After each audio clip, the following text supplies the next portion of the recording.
with lots of different spices. Welcome back. Now, is it better to get married in your middle age? That's what we're asking now. 0207 862 2222 is the number to give us a ring. Perhaps you've got a story. More couples than ever are tying the knot in midlife, with the average age for a first-time marriage now 32 for women and 34 for men. And those remarrying, the average age is 49 for women and 53 for men. Now, this comes as more and more celebrities say their vows over the age of 40. Jennifer, J-Lo and Ben Affleck got hitched last year. Both stars are in their early 50s. And closer to home, former Chancellor George Osborne got married at the age of 52 earlier this month. There he is.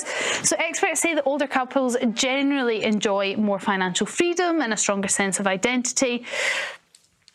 So with that in mind, Angela, isn't it better to leave it a little bit later so that you know that the one that you're marrying is the right one? Well, as the only middle-aged married on the panel, I think. Yes, I think you're right. So I got married when I was 23. I think we've got a picture. Oh, look. Oh, look, it's the toilet roll holder dress. Oh, it's gorgeous. It's a classic. It endures even now. Well, mine was a toilet holder dress. Mine was a big meringue number. I think it's very nice. It's also that kind of, it's either a sneer or I had indigestion. Wow. I mean, look at that. That's just... I mean, that's going to hide a toilet roll underneath it.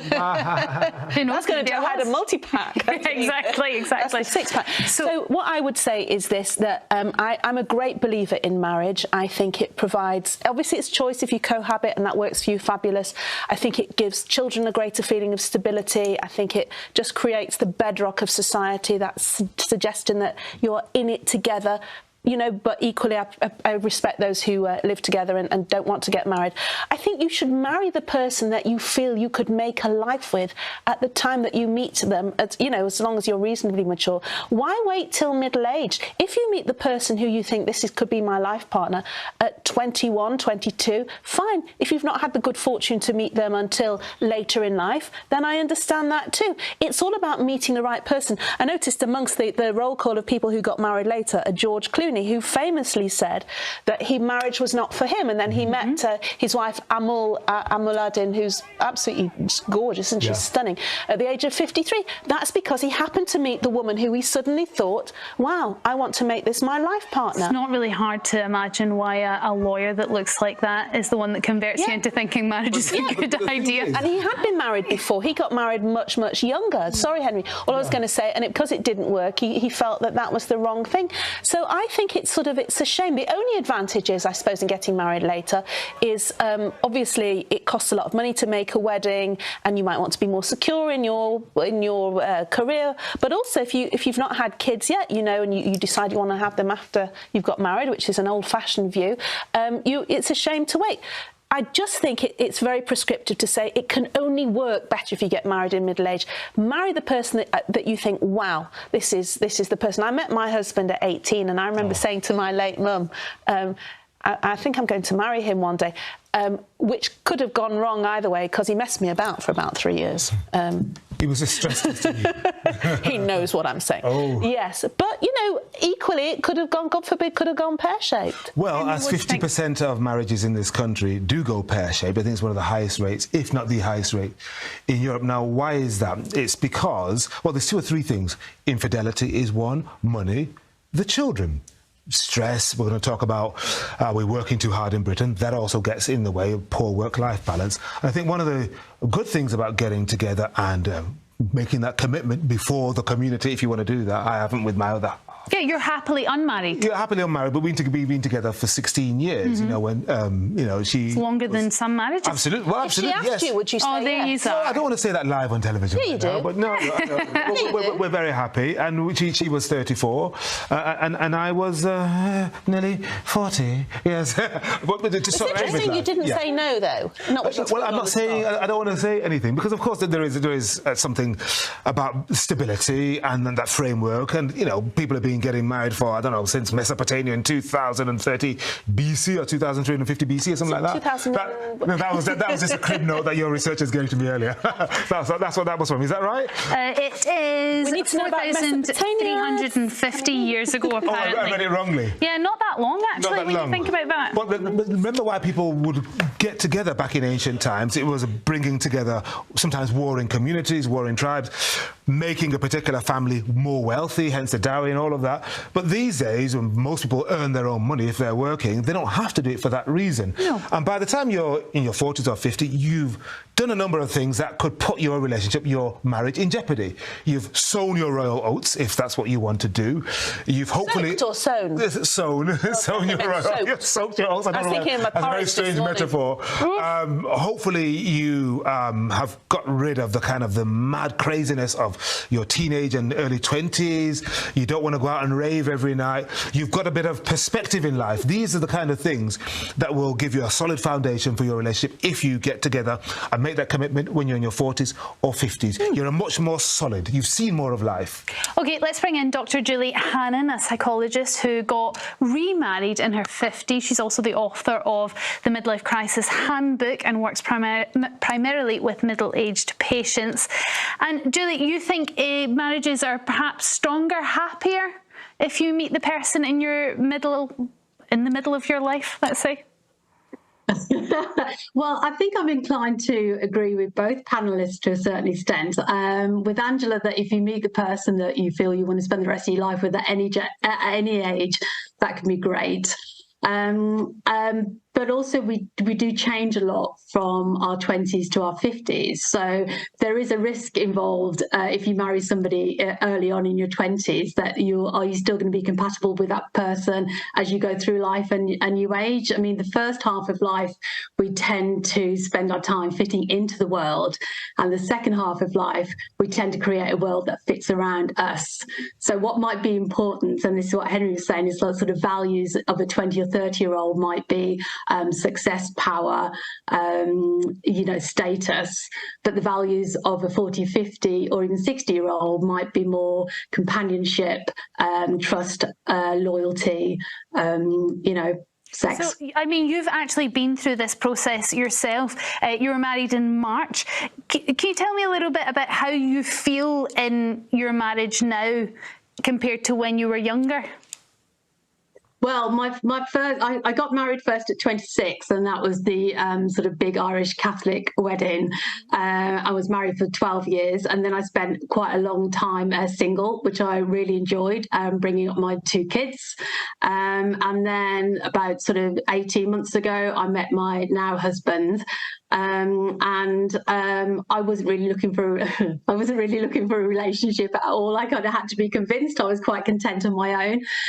But we're both therapists, and so we talk a lot, we communicate a lot, and I think that's been an essential part of us moving forward with our 4 children together and sort of combining the families. Well, this is the problem, isn't it, when you meet somebody in your sort of 40s and 50s, is you both come along with a lot of baggage if you have lived any kind of life, and that then can bring its own issues, can't it?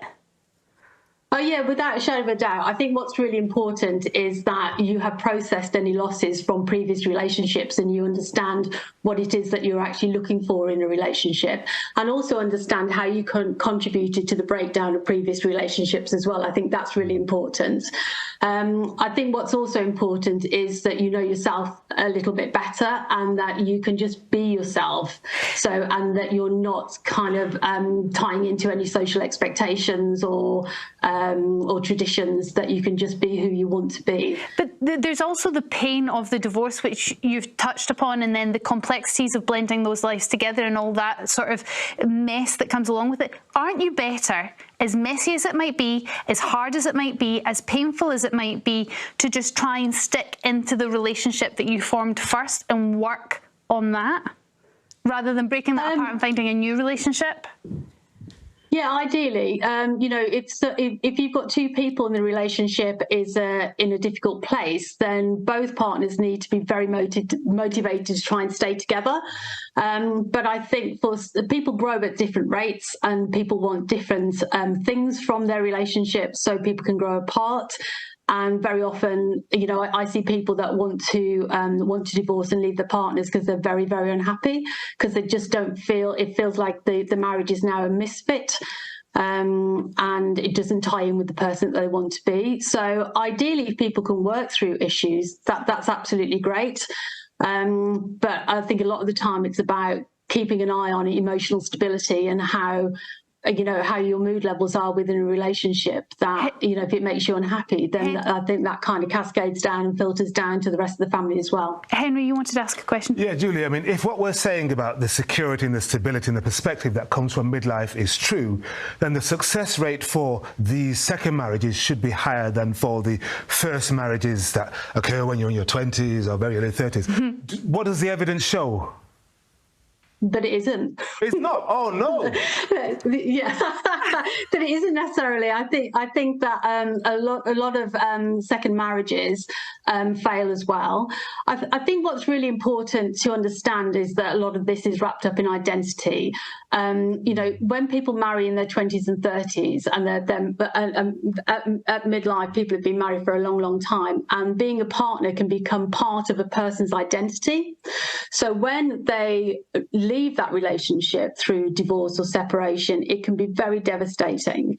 And because a lot of people want to enjoy being a partner, want to be a partner, they can jump very quickly into second relationships, and almost kind of relax then that I'm back in a relationship, I know where I'm going, we're heading together towards retirement or whatever it might be. But very often that jump is too quick.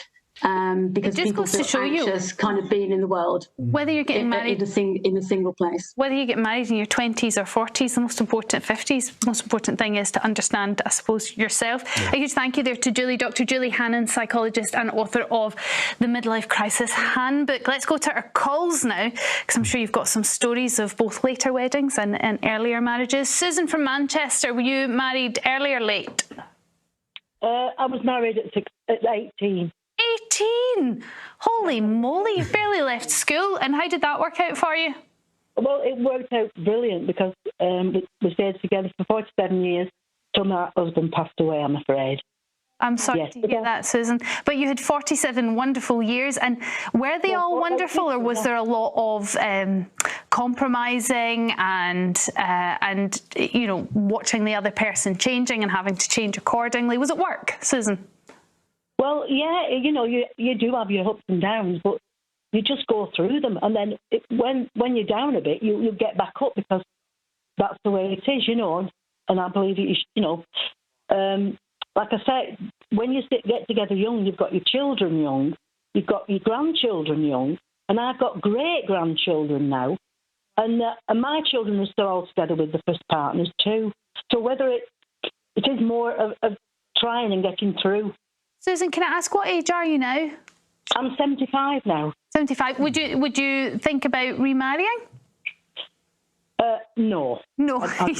You're quite happy. To be honest, with great-great-grandchildren and great-grandchildren, it sounds like you're pretty busy anyway, Susan. Yes, I've got a lot. Yeah. Did you want to... Yeah, all I was going to say, Susan, and I am so sorry that you lost what sounded like a wonderful husband. I am sorry for that. But equally, I'm sure, over 47 years, there were probably highs, lows, medium patches. And marriage, I always think, is a work in progress. Whether you get married at 18 or 45, you have to work through it. Once you make the commitment, obviously there'll be sometimes factors, it might be infidelity, it might be gambling, whatever it is, where somebody can't stay with a partner. But do you also think that sometimes people have a high expectation that the marriage just has to automatically work for itself, and they forget that you as a partner are invested in it? You have to work to make that marriage work.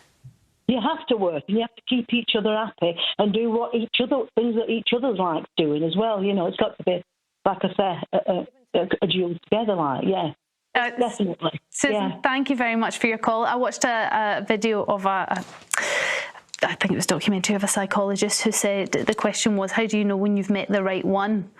And his response was, it's a decision every day that you've met the right one, that you've met the one for life. So it's a decision that you make. I choose to be here. Yeah, there's no sort of fate where you come together and it's like, oh, well, then we don't even need to work at this. This will just happen. Yeah. It's a consented decision. Dr. Julia is married to a therapist. You imagine, can you pass the coffee? How do you feel about that? And you asked that precisely just before you eat your potatoes. Coffee, but do you really mean? There's a lot of communication, I imagine, there. Jean from London, what's your thoughts? Are relationships going to be more successful if you have them later in life?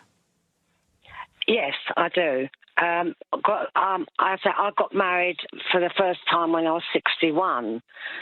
I'm now 74. Yes, I was with him. I've been with him 25 years now. Wow. And when you met him, did you feel like, had you been married before, Jean? No, never. No, but when you met him, did you feel like you had more sense of your own identity than perhaps when you were 20? No, I've been a one-parent family with 3 children. I brought up 3 children on my own, so I didn't really think about it. Some things didn't quite work out with the father of my children, so I just got on with my life, brought my 3 children up on my own. Didn't think about marriage at all. Mind you, I have been engaged a number of times. Oh, how many times? About 6. Oh, wow. When somebody says a number, you know there's a story there. Yeah, Well, may I ask, Jean, with each one, was it, no, well, it's the finishing line approach, you thought this is not for me? Well, because when a ring goes on the finger, things tend to change, I think, in a relationship. How do you mean? Well, some partners might think psychologically that, you know, you've got a ring on your finger and they treat you differently. Oh, I think that's what they call a red flag, Jean. Yes, I think that's one of those red flags that start waving in front of you and you don't ignore. It depends on who changes. Sometimes, what's the name of that Beyonce song? Put a ring on it. Oh. Yeah. If you're happy, then you should have put a ring on it. That's right. Is that the song I'm talking about? Yeah, but I'm just wondering where you're going with it. What I'm saying is some women, once they've got the ring, they think, I've got you now. Yeah, you're anchored to me. Ball and chain, well, yeah, another red flag. But Jean, it sounds like you met the perfect man for you, and congratulations for that. Thank you for all your calls after the break. Are Brits working too hard? Are you working too hard? Apparently a new survey from the Trades Union Congress suggests that we are, and more than 60% of workers say that they are exhausted at the end of a day. Is that you? 0207 862 2222 is the number to give us a call. We'll speak to you right after this.